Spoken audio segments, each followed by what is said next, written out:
Welcome to OLC 4.0, Term 2.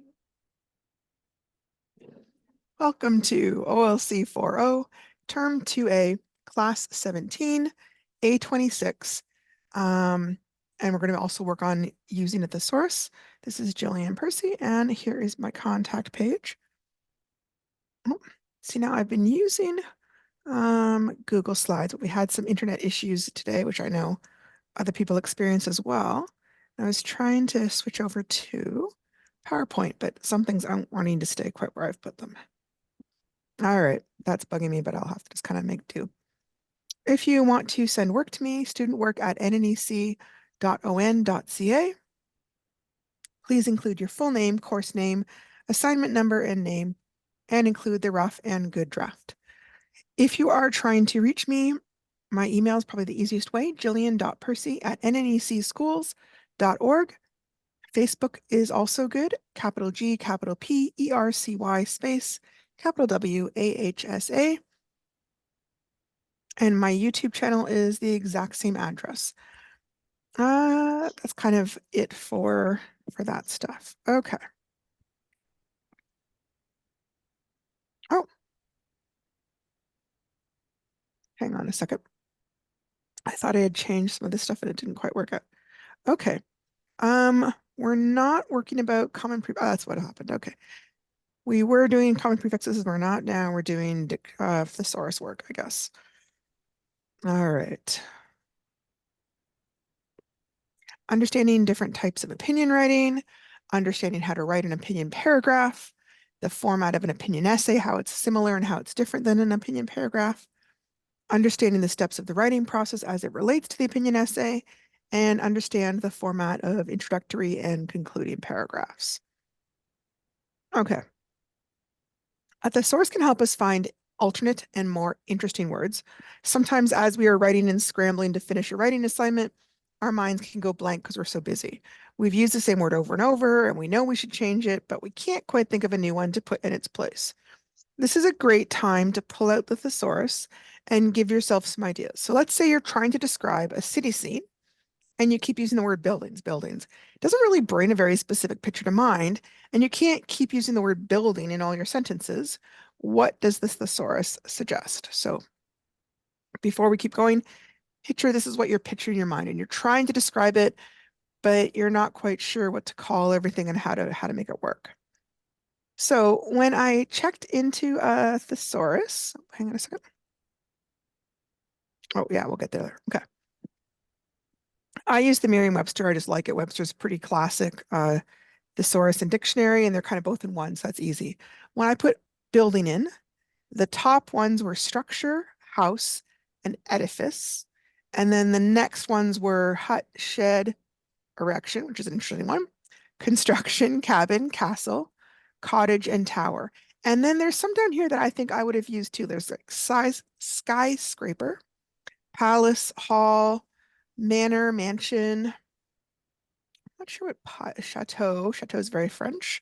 Chalet also.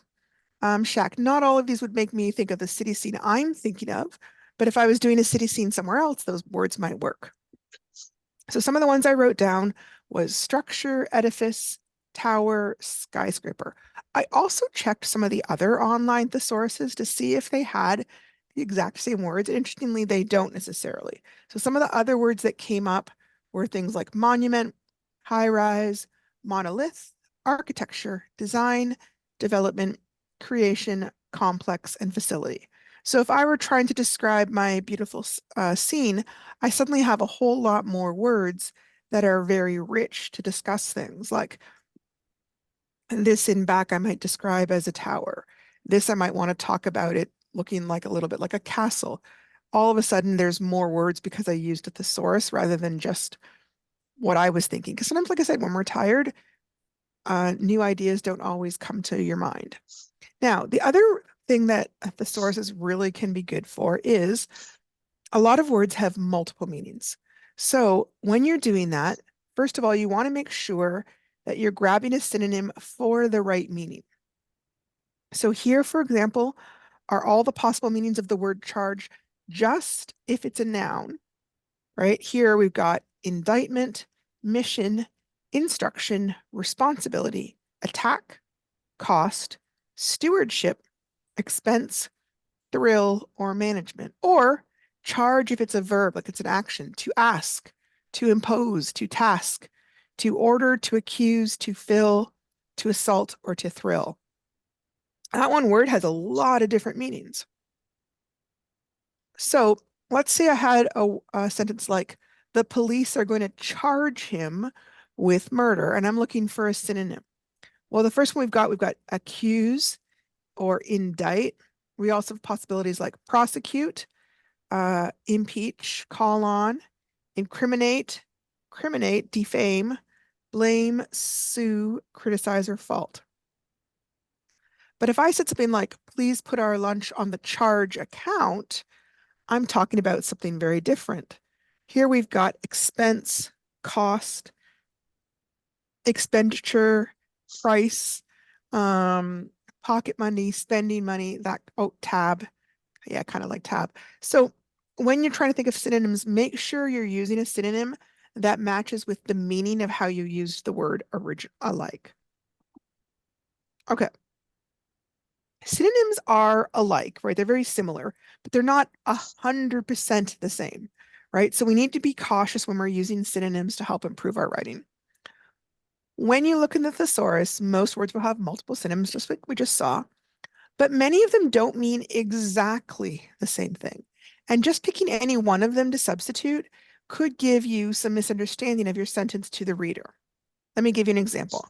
Let's say you're writing a paragraph here for your teacher and you want to explain how hot the temperature is. You check the thesaurus and you grab a word at random, fervid.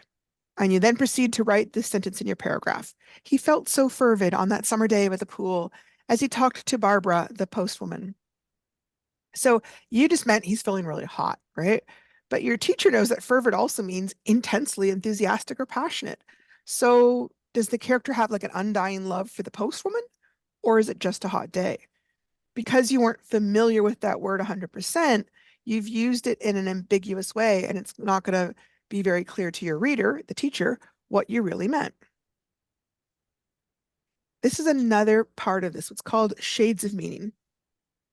Sometimes several words may all be loosely synonyms with each other. However, they may have a slightly different sense of intensity. For example, if we take some words for cold, which one of these seems least cool and which one seems most cool to you? So we've got glacial, chilly, cool, nippy, ice, freezing, crisp, bracing, Arctic, and frigid. So here is kind of how I put them. Least cool I put as like the light blue, and most cold I put as the dark blue. So here, the word crisp. Crisp makes me think of like an autumn day, and there's a little tiny bit of a bite in the air from the wind. And then maybe it's getting later in autumn and I have a kind of a cool day, right? The sun's out, but you need a sweater. Nippy's a little bit stronger, like, oh, like almost like the wind's kind of biting you a little tiny bit, right? It's making your cheeks flush. Maybe your nose is getting a little bit red. Bracing is a stronger word. Bracing is like, okay, maybe I need to be pulling out my warmer coat now. Freezing, yep, okay, definitely, obviously below zero at that point. Now, chilly, I don't know. I'm not sure if I'd put chilly. Maybe should be in between bracing and freezing. I'm not positive. Icy definitely seems colder than freezing to me.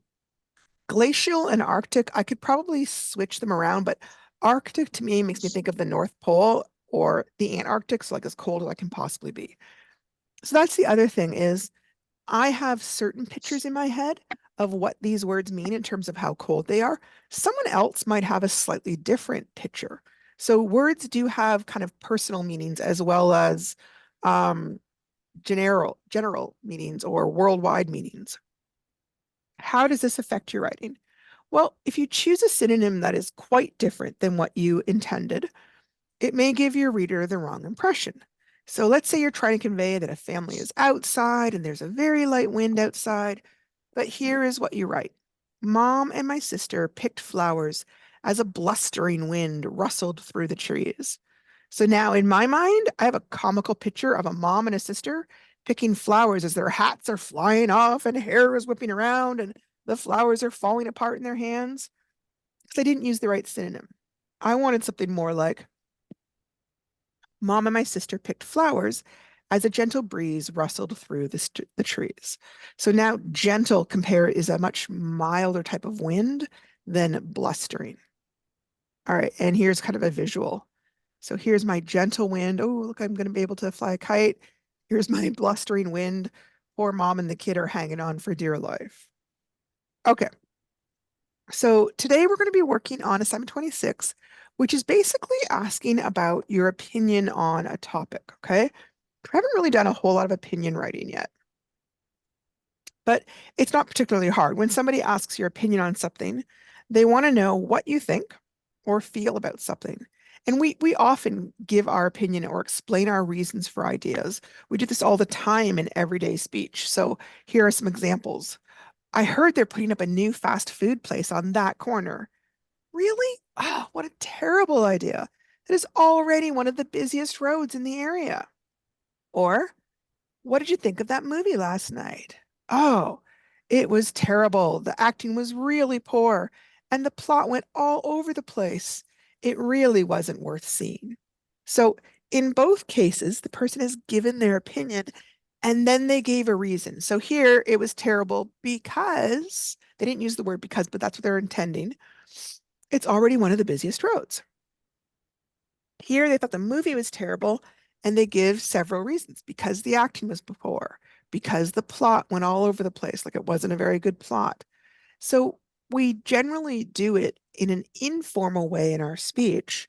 It's just the big thing today is we're going to be doing it in a more formal manner. That's all. Opinion writing is also sometimes called persuasive writing. And that's because we're often trying to persuade or convince people to do or not to do something based on what we're saying about it. And there are all sorts of formats that use types of persuasive writing. Advertising is a type of persuasive writing. Writing a letter to the editor of a newspaper explaining, like, oh, I disagree with this bylaw, or I'm unhappy with something going on in our town. Complaint letters to businesses could be about their product, could be about the customer service you received. Grant proposals, when you're trying to apply for money to do a project, you're trying to convince the person you're talking to, hey, this is an awesome idea and you should help provide money for this. Reviews for games, books, movies, any of those kind of things where you're saying, hey, this is a great game, buy it, or oh, this is a terrible book, don't waste your money, that kind of thing. Opinion columns in the paper. There I'm thinking of like editorials, like uh when the Russian War came up, there would have been all sorts of opinion columns in the paper saying, should we support them? Should we not support them? If we support them, is there a chance that we're going to have nuclear war? All those kind of things where people were talking about their opinions on world news. So here is an example of that kind of thing, an opinion letter. And here they're writing to the editor of, I believe it was a magazine, and they're unhappy about an article that was printed in the magazine called Forests Won't Save Us from Climate Change. And they felt that the article was missing some points. And here's what they say. Forests Won't Save Us from Climate Change argues that because of climate change driven wildfires, forests are making the climate crisis worse, not better. But in many parts of the world, including the eastern United States, wildfires are not the biggest threat to carbon sinking forests. Logging is. As the author notes, logging releases much of the carbon stored in forests, carbon that will not be recaptured for decades or centuries at best. Yet agencies like the U.S. Forest Service routinely target carbon rich forests for timber projects. In North Carolina, for example, the agency recently announced plans to more than quadruple the amount of logging in the Nantala and Pisgah national forests without any provision to spare our oldest, healthiest, and most carbon dense forests. Forests are and can continue to be an essential and cost effective climate solution. But for these incredible landscapes to live up to their climate potential, we must condemn and push back on reckless policies that put mature and old growth forests and the centuries worth of carbon that they store on the chopping block. And this is written by Sam Evans, from Asheville, NC. And there's a little note here. This is from the editor letting you know, hey, this person has some bias in the matter, right? The writer is a senior attorney at the Southern Environmental Law Center and leader of its National Forests and Parks programs. So obviously he has a strong interest in the National Forests and Parks program because that's his portfolio, so to speak. That doesn't negate what he's saying, but it does give you information that you need to use when you're evaluating how important or relevant his opinions are.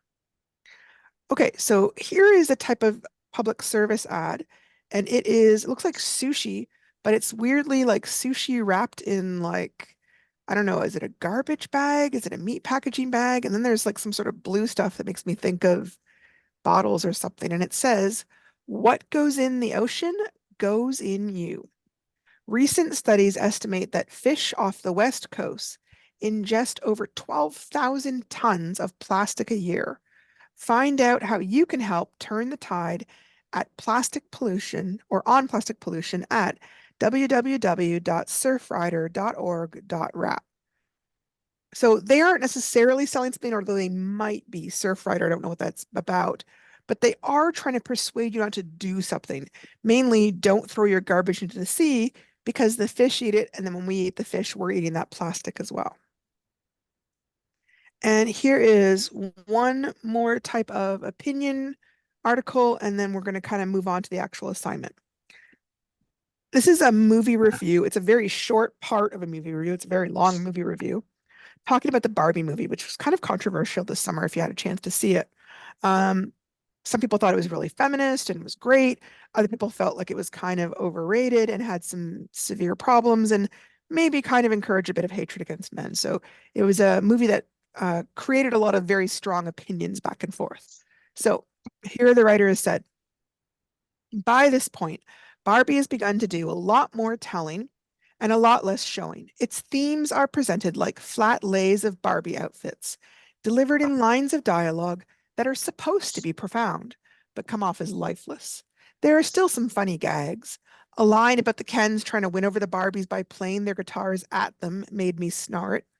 But the good jokes are drowned out by many self-aware ones, like the way the Mattel executives, all men, the head boob is Will Ferrell, sit around a conference table and strategize ways to make more money off selling their idea of female agency.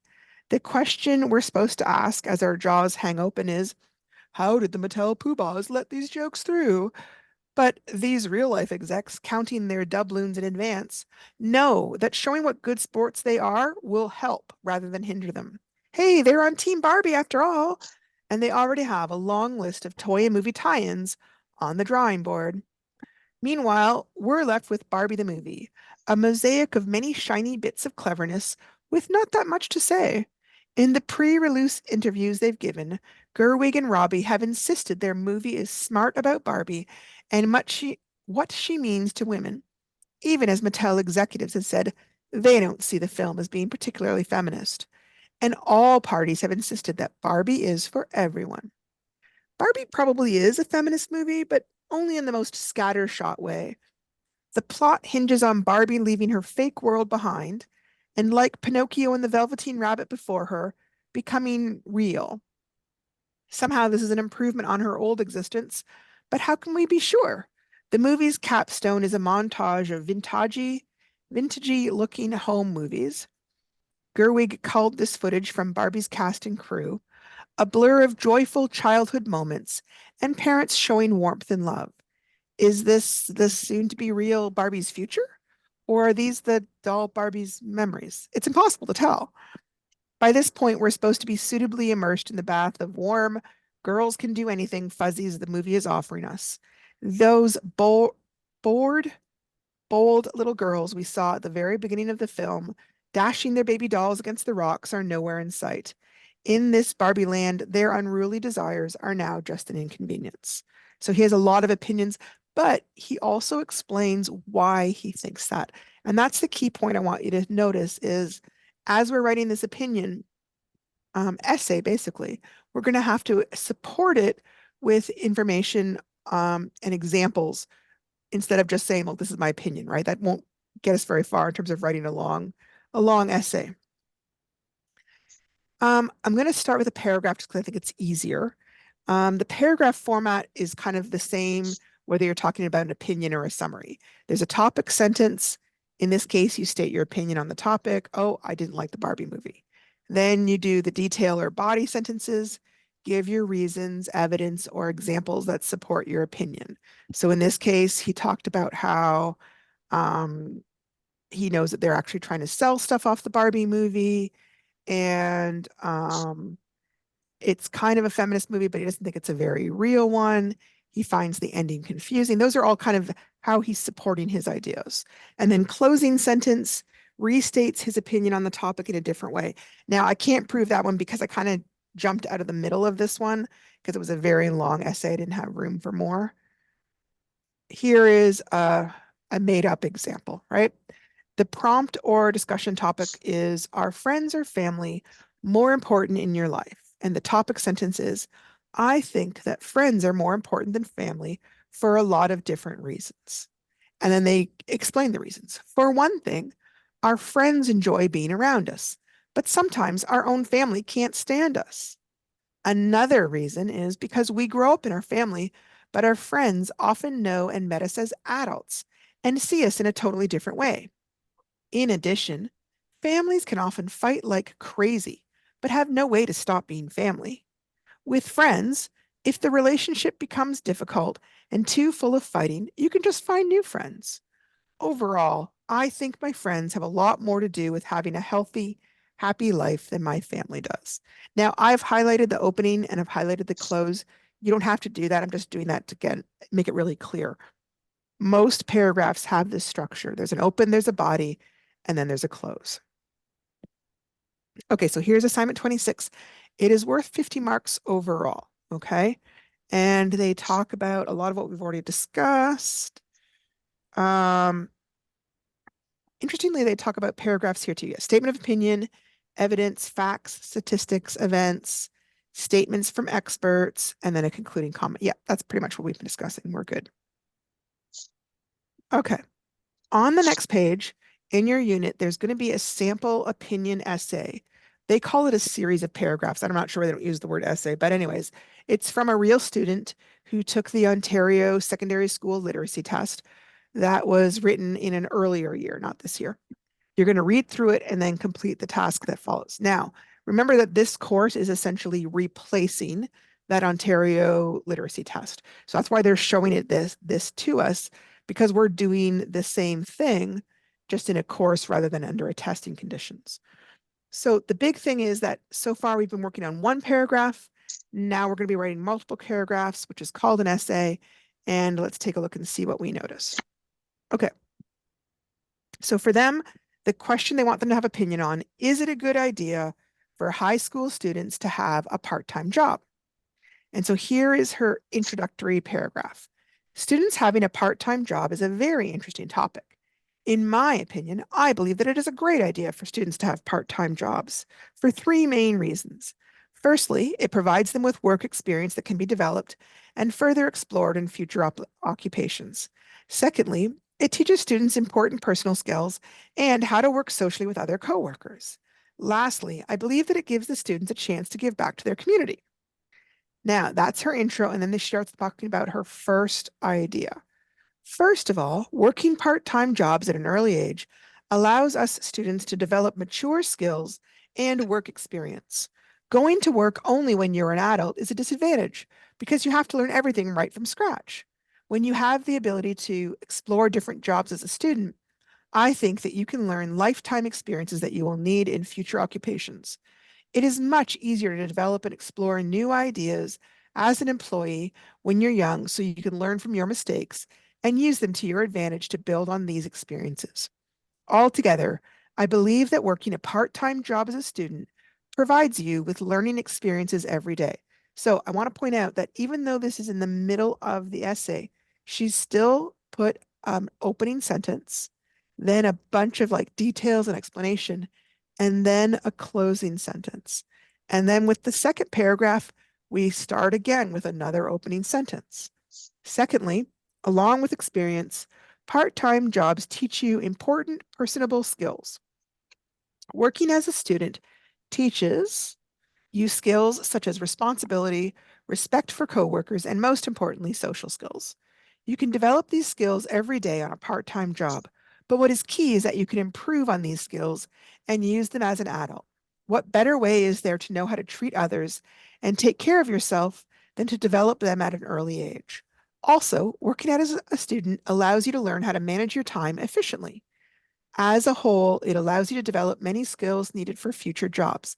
That's her closing sentence. Now she is going to have a new opening. Finally, I think that working at a young age gives students a chance to give back to their community. People are always stressing on how us teenagers do not do enough for society, and part-time jobs allow us to do this. It also allows us to provide everyday services to people. Altogether, students can get involved in their communities and give back good service to everyone. Now, this is an example written from a real student. So I would want to say it's a little bit short. I would add a few more sentences to this, but that's okay. Then there's a whole concluding paragraph. In conclusion, I believe that giving students part-time jobs is a great idea. Remember, now you're going to restate the ideas that you've said in your opening paragraph and that you kind of expanded on in your essay. It gets students off the streets and into great learning experiences. That's one of the paragraphs. It not only provides us with great skills, but teaches us discipline and responsibility. That's another paragraph. It gives teenagers a chance to become personable and develop for future endeavors. Okay. Um, yep. So here's kind of how it looks. Some people like to see this kind of thing. I don't know if it's helpful to everybody. Here's the introductory paragraph on top. First paragraph with reasons and examples and details. Second paragraph, same thing. Third paragraph, and then a concluding paragraph. Okay. So if you have an opinion paragraph versus an opinion essay, first of all, an opinion paragraph is obviously much shorter. There's just one opening sentence. Then you have three, maybe 5 to 6 sentences explaining your main idea or opinion, and then you have a closing sentence. For a paragraph, you're going to have to write much longer. Generally, every paragraph should have at least 5 sentences. So you're going to have an opening paragraph where you give your opinion and then kind of briefly state your reasons. And then in each body paragraph, you state your reason in a longer, more detailed form. You give examples, you give more details. Basically, you kind of fill in the gaps and you talk longer in a sense. Same thing with the second body paragraph. You give your second reason with lots of examples and lots of details. Third body paragraph, same thing. Closing paragraph, you're going to go back to your opening paragraph and restate things. You're not going to say it exactly the same because that would be boring, but you want to get the same information across. Okay, so here is the actual assignment. You've got 2 choices. Pick one of the following statements and keep it in mind and decide, do you agree with it or not? And then you're going to have to be able to explain your reasons for why you agree or disagree. So number 1, men should be forced by law to financially support any children they have. Do you agree or do you disagree? Number 2, young people who return from juvenile detention should have to complete community service hours and write a letter of apology for past behaviors. So think about what reasons you have to agree or disagree with either one of those. Record your thoughts or ideas. Once you've begun this, it's time to begin the process of writing your own opinion piece. This is from the unit. They're going a bit fast for me, but anyways, it needs to be at least 4 paragraphs in length, and you must use the writing process. When you are done, your opinion will be a page in length, handwritten. Your draft or rough copy should be handwritten, while your final copy can be either neatly handwritten or a computer printout. Be sure to show that you've done some revising and editing with your rough copy. So the rough copy is worth 20 points. The final copy is worth 30 points, 50 marks altogether for this assignment. So it's a pretty major assignment for this union. All right. Choosing the topic. If you're having trouble trying to decide which topic you want to choose, you might just want to set up a quick chart for yourself. Set up a timer for 5 to 10 minutes and then just start writing down as many ideas as you can for the one topic, set the timer for another 5 or 10 minutes, and try to write down as many ideas as you could for the other topic. Then sit back and kind of look at what you have in front of you and think about how you felt. Which ideas came more easily? Which ideas do you have more, sorry, which opinion do you have more ideas and examples for? Which statement do you feel more passionately about, whether you're for it or against it? Often, when you just do a little tiny bit of quick pre-writing, it can make which topic you feel more comfortable writing about very clear and very obvious. Once you've picked your topic, then you're going to kind of settle down and really kind of brainstorm the ideas and the examples you want to use. I'm going to do this with a different topic just to give you an idea why I am against capital punishment. Capital punishment is the death penalty, by the way. My big ideas on this. Well, the police and the court can make honest mistakes. Dishonest police, lawyers, and judges could use it to deliberately punish innocent people they have a vendetta against. Politicians could use it to silence those who disagree with them. Sometimes real evidence that could clear someone's name is not allowed for procedural reasons, so that innocent people are not able to clear their name, and it will have a negative effect on police, lawyers, and judges who find themselves in the position of assigning a death penalty when they know perfectly well the person is innocent. Also, the negative effects it has on those who have to carry out the sentence, in other words, the executioners. Now, for each of these big ideas, I need to stop and think of some details to flesh out a paragraph for each big idea. Because if I just tried to write a sentence or two on each of these, I'd only end up with maybe 5 or 10 sentences. And I need an entire page. So I need to do more brainstorming for this essay because it's a much longer piece than the kind of paragraphs we've been writing so far. So here's an example. At the top, I've put the big idea. And then I thought of some different smaller ideas that might kind of support it. Okay. Police and the courts can make honest mistakes.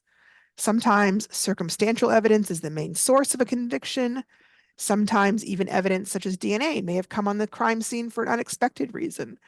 Sometimes lawyers are too busy to defend clients, especially poor ones, properly. Sometimes lawyers may make a mistake, or maybe they've antagonized a judge who may rule against them for those reasons. Sometimes new evidence may appear later that clears them of the crime. That's happened in real life where people who've been in jail for literally tens and tens of years and suddenly discover, oh, wait, there's some evidence that shows that they didn't do the crime after all. And now we have to let them out, but they've, spent 15 years behind bars. At least behind bars, we can fix it. With the death penalty, you can't fix it. Number 2, dishonest police or lawyers, judges, and authorities could use it to deliberately punish innocent people that they have a vendetta against. For example, politicians might get cops or lawyers they know to trump up charges against political opponents or activists. Racist or sexist authorities might deliberately use it to be harder on those they have prejudice against for other reasons. There's lots of evidence that that has happened in the past and continues to happen. The threat of capital punishment might be used to get people to do criminal acts they don't want to in order to avoid death. And then we've got the effects it has on those who have to carry out the sentence. Someone has to be finally the executioner and bear the guilt, even if they didn't have any responsibility for the decision. Sometimes new evidence shows up later, and that can cause the executioner extra guilt if the person turned out to be innocent. Also, creepily, the executioners might get used to killing or even enjoy and begin killing others off the job. Also, sometimes the methods that they use to carry out these executions sometimes fail to work and the person ends up tortured rather than killed. So I point out, I didn't use all my big ideas. I kind of pushed these two together, talked about this one, and then I've skipped this one and talked about more of the negative effects. You don't need to do every single big idea.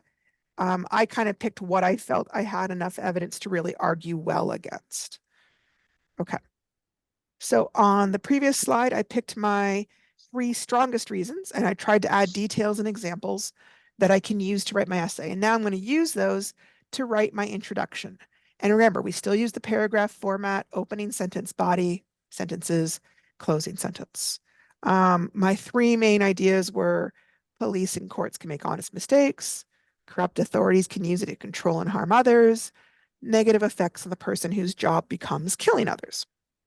Opening sentence. I don't believe that capital punishment is a good punishment for crime, even if it initially seems like a fair response. For one thing, the police and the court system can make honest mistakes and accidentally condemn those who might really be innocent. Another concern is that corrupt authorities can use the threat of capital punishment to control and harm others. Finally, I believe it has a negative effect on the executioner and all those involved whose job has become to kill someone in cold blood. These are my concerns that would lead me to vote against capital punishment as a response to crime. So before this point, that might have been our whole paragraph.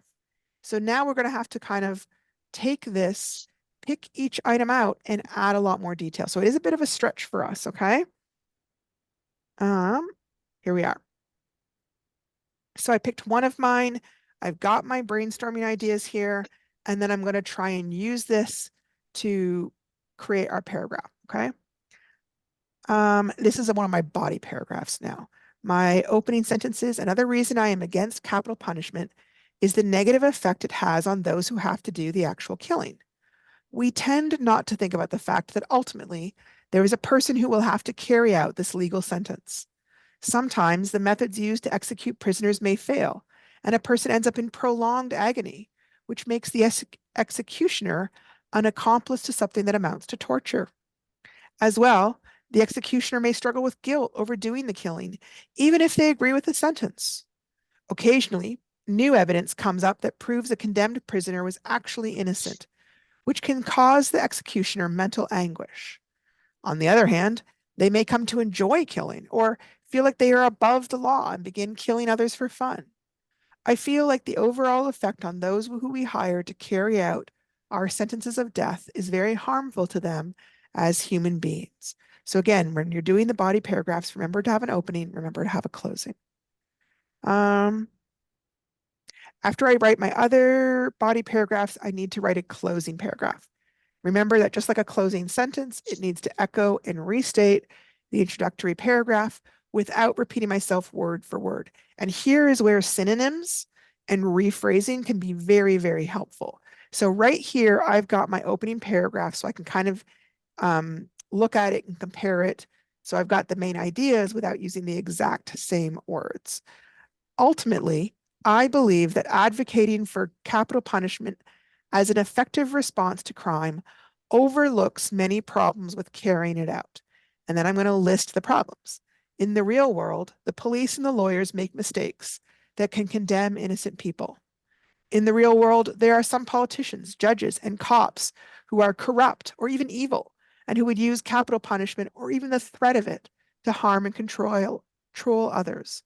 Finally, in the real world, the sentence written on paper that seems so abstract must be carried out by real people who will have to live with the guilt, the mistakes, and the corroding effect of being hired to kill. Together, these reasons seem too great to include it as a proper response in a society that has to be carried out by humans with all our faults. Okay, and I'm highlighting, but again, you do not have to highlight anything. Where are we? We're doing pretty good. Okay. So here I have my rough copy and then I have to revise. So the revision step I think is the hardest one because a lot of times for people, writing is so hard that like the thought of having to go back and fix things and try and make things better can be sort of overwhelming. And so people sort of skip it and just go on to editing where they fix some spelling, maybe fix a bit of punctuation, and they just don't worry about things. But a lot of times taking a look at your writing and trying to make it better can take an essay that might be, so-so and turn it into something that's really, really good. And it doesn't necessarily take a lot of tweaking.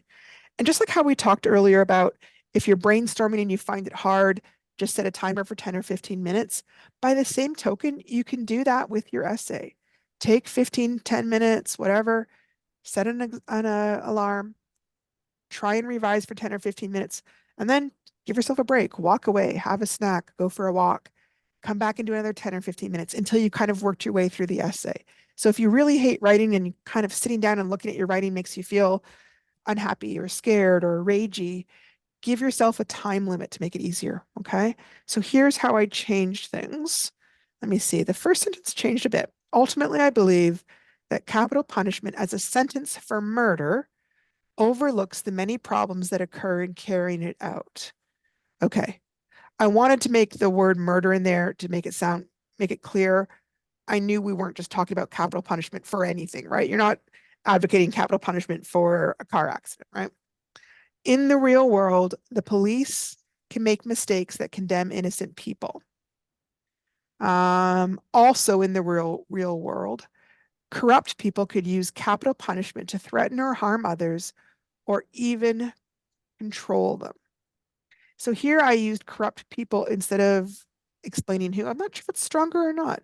Finally, in the real world, the jail sentence, which seems like just words on paper, must be made real by people who cannot help but carry the guilt, the shame, and the corroding effect of killing for a living. I do like that. Together, these reasons seem too terrible to include it in a society that is all too aware of our human faults and evils. So I guess I'm trying to get across the idea that because humans are not perfect, condemning people to a punishment that we can't fix is not an appropriate response. So that's kind of my thing. Here is a checklist for your essay.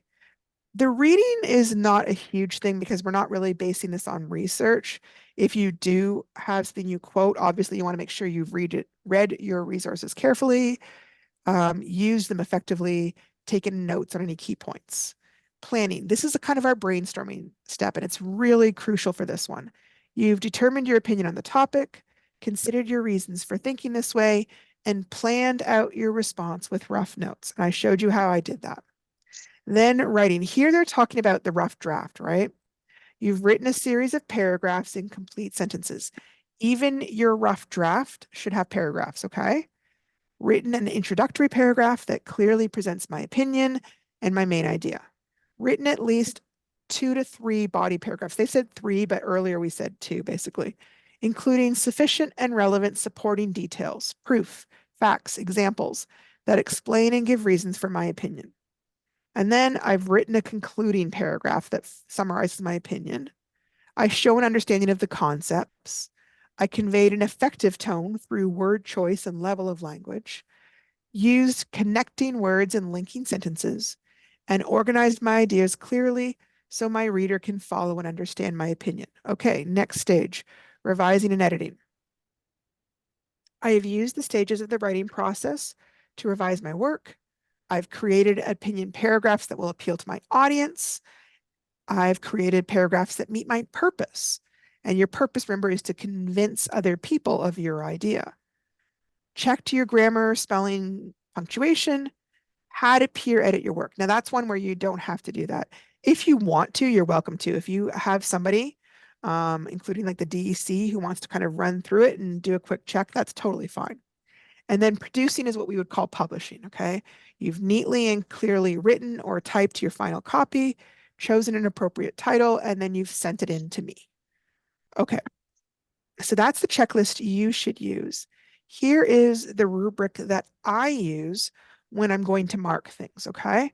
So I'm just going to kind of go over the categories up top. Up top, if you have 0 to 49% for every single category, that would mean you'd failed that essay. That doesn't happen very often. Sometimes if people have not written enough, which happens, I will just ask people to redo. Okay. 50 to 64%, which is basically a D to a C. You've demonstrated some ability in each of these categories. 65 to 79 is kind of a high C to a high B. They're considerable knowledge, or what we've considered often or usual or good knowledge. And then 80 to 100 would be a high percentage of knowledge or ability. And here's our categories. First category is knowledge or understanding, knowledge of the form of opinion paragraphs. So that's what we just talked about. Understanding of resources material read, not really a big part in this particular assignment. Demonstrates limited knowledge of the form of opinion paragraphs, adequate knowledge, considerable knowledge, or thorough knowledge. And then we're talking about thinking and inquiry. The big thing they're looking at is what they call critical and creative thinking skills. In other words, developing your ideas, selecting facts, evaluating what people are saying, organizing the information, explaining your ideas, forming conclusions. So limited competence in doing that, moderate competence, considerable competence, or high competence. And then communication. Communication has a lot to do with thinking, but it's more to do kind of to me with like writing style and clarity. Um, Communication of information and ideas, communication for the audience and purpose, and use of the form. Now you can see there's some crossover. For communication, it's part of this and it's also part of your knowledge. So did you use what you knew in order to write effectively? Again, for this part, limited ability to use communication skills, moderate ability to use communication skills, considerable ability, and then high ability. And then finally, application. Application is where we're looking at the conventions, things like grammar, spelling, punctuation. Now, they talk about reading strategies. Again, not a huge part of this. Writing process, literacy skills are just kind of a generic category for whatever we haven't covered so far. I'm really looking at the conventions and the writing process in a big way. Again, limited ability, moderate ability, considerable ability, and high ability. Okay. After you've got the rough draft, do the revisions. Think about places where you need to make your meaning more clear. This is huge. Occasionally I'm reading something and I'm looking at it going, I don't know what they meant. The biggest time that happens is usually if people have a run-on sentence and they've tried to put too many ideas in one sentence. That's something to be mindful of. Places where you need to add an example of your meaning or your opinion, like I've said this, now here's an example of what I mean. Places where you could add more details to the example. Maybe you put like one little sentence, but you could expand it to 2 or 3 sentences. Check your sentence structure to make sure you have complete sentences. That doesn't happen often, but it does happen sometimes. The biggest thing I notice is people leave off their subjects. They'll start with the verb. So instead of saying, um, I went walking in the park with my children, they'll just drop the I and say, went walking in the park with my children. So really, really, really check and make sure there's a subject. Who is doing the action? Then check that you don't have run-on sentences. This is a far more common problem. The biggest issue is people are joining their sentences together with a comma, not a period. You can't join sentences with a comma. You can have a comma and a conjunction, but not just a comma and a period. Comma instead of a period, sorry. Remember to try and use transition words at the beginning of a sentence or the beginning of a paragraph that can be really helpful. Here are some examples of transition words. First, second, third, next, then, after that, in addition, also, as well, for example, as an example. And then here are some conjunctions, okay? A lot of times they will help join sentences in a meaningful way, like but will show contrast between the first sentence and the next. Although is another one that kind of shows contrast, so does however. Therefore is more of a cause and effect. I think this, so therefore I think this should happen next. This is another cause and effect kind of one, and so is because.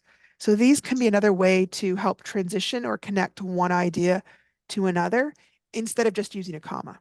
Okay. Got a little tiny bit of time left.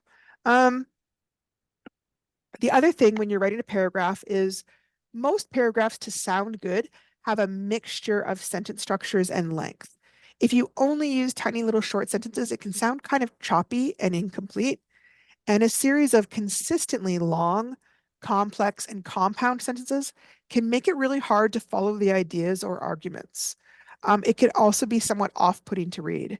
So if you tend to write a lot of short sentences, think about how you can combine them to make your paragraph more interesting and make longer sentences. But if you tend to write longer sentences, then you have to think about how to condense or shorten some of them so the paragraph is easier to understand. And most people sort of tend one way or the other. If you take a look at the work you've done so far, because we're at assignment 26, you probably should be able to see in your notes me saying, watch run-on sentences or, hey, be careful of incomplete sentences. And usually, um, it's consistent. People generally tend to make the one mistake or tend to make the other. Not always, but that's generally. So if you look back in your previous assignments for comments, that would be the thing to look for. So here I've got too many long sentences, and can we fix it? Probably got time just to do this before we end up. I'm going to read it as it is and kind of show you, hopefully you can understand from my voice why this is problematic. I find myself thinking about the teacher in the story and wondering what she's thinking of Jimmy and why she's acting the way she does. I see her constantly reaching out to Jimmy, trying to include him in lessons, trying to talk to him privately, trying to find work that is interesting, trying to leave him alone when that is what he seems to want. I wonder how she views Jimmy, if she thinks he's all messed up, or if she understands where he's coming from, or maybe if she doesn't know what to think. And so when you're writing like this, it's almost like, when you're with a friend and they talk all the time and they never let you get a word in edgewise. When you're doing run-on sentences, it's kind of got that effect for your reader. Giving them a period kind of gives them a chance to stop and think and go, okay, what's going on here? So I find myself thinking about the teacher in the story and wondering what she's thinking about Jimmy. I'm going to stop right there. There's the end of my sentence. Okay. I'm going to start a new one, not with the word and, because we don't start sentences with the word and, because it's a conjunction. I wonder why she is acting the way she does. That's a new sentence. I see her constantly reaching out to Jimmy and trying to include him in lessons. And I'm going to stop there and then start a new sentence. I don't know if I like the fact that I'm using the word trying over and over again, so I'm probably going to change that. She looks for ways to talk to him privately, and she modifies the work. Hang on a second. Modify the schoolwork. Okay. The schoolwork to make it more interesting.